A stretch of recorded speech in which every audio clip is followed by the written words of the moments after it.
that year. But when it arrived, it was beautiful.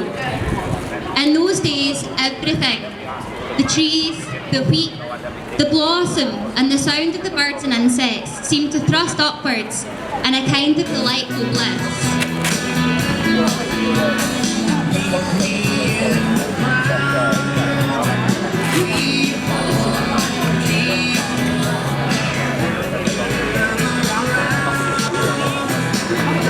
That was the last summer we experienced something like this.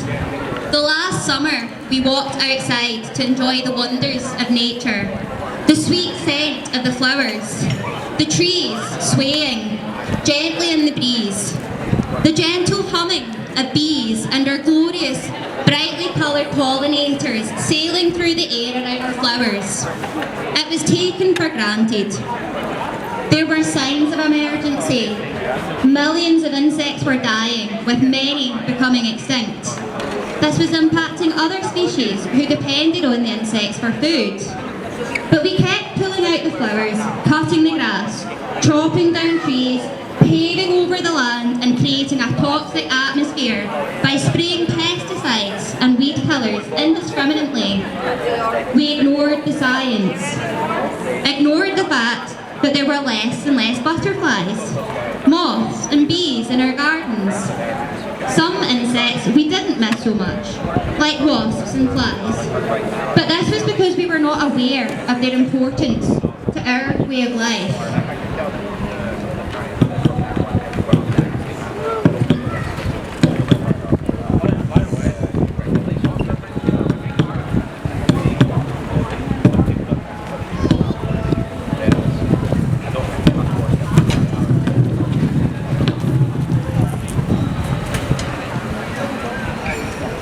The extinction rate for insects is 8 times higher than that of the higher profile wildlife like birds and mammals. In the UK alone, 76% of butterfly species have declined in the past 40 years, and we've lost 97% of our wildflower meadows. Globally, 41% of insects have declined over the past 10 years. Insects underpin all ecosystems. They pollinate our food and medicinal plants. They break down organic matter and turn dead animals, plant and fecal matter into healthy, fertile soil. They eat other insects that we regard as pests to our crops. They live everywhere and they do everything. Without them, all ecosystems break down, and life as we know it ceases to exist. It's not about the honey by Sarah Adams.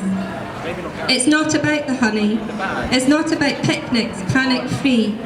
It's about the missing, black gold striped, warmth in the grieving air. The sun messenger silence, and a suggestion of wings, like violin strings, buzzing and humming and whirring. Who would have thought? A sunbeam and soot-coloured minty anti-gravity machine, a furry little flying bear who leave the air so empty. The land will miss them.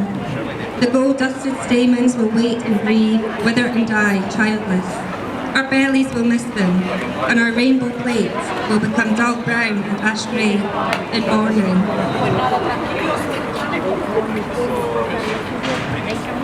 Stirling Council will have the opportunity to help stop the insect crisis at a local level by voting through and adopting the Pollinator Strategy Action Plan at their meeting in September. So we're asking you today to help stop the insect apocalypse and to safeguard your own future, food security, by writing to your local councillor, speaking to your councillors, getting in contact with them in any way possible, making them know that you, Stirling, want this pollinator plan. It's not just about the governments taking action to avert the insect crisis. It's also about us as individuals doing our bit to save insects and all other wildlife who depend on them for food. Our own food supply is at risk if we do nothing. What we need to do is simple. We just need to change the way that we view our gardens and some common plants such as dandelions, ragwort, thistles and other so-called weed plants. We used to live in harmony with weeds because all of the benefits that they offer to us and the animals that we kept.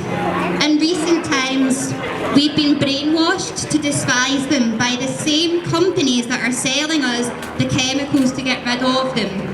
Chemicals that endanger all life. Given all the big changes we as a species are going to have to make to ensure our future survival and combat the climate change, letting some selected weeds and wildflowers grow in our gardens and public spaces is really a simple thing to do, and a big win for all of us, human, insects and wildlife alike. Insects have previously survived the 5 mass extinctions that have happened on Earth in the past 400 million years. They'll only survive now if we help them. So please, put the toxic weed killer down.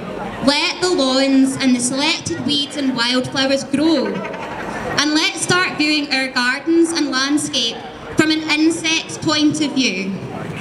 I'm going to leave you with the words of the great Sir David Attenborough. If we and the rest of backboned animals were to disappear overnight, the rest of the world would get on pretty well. But if the invertebrates were to disappear, the world's ecosystems would collapse. We need insects. So let's do all that we can do to help them. Thank you. Take it to town.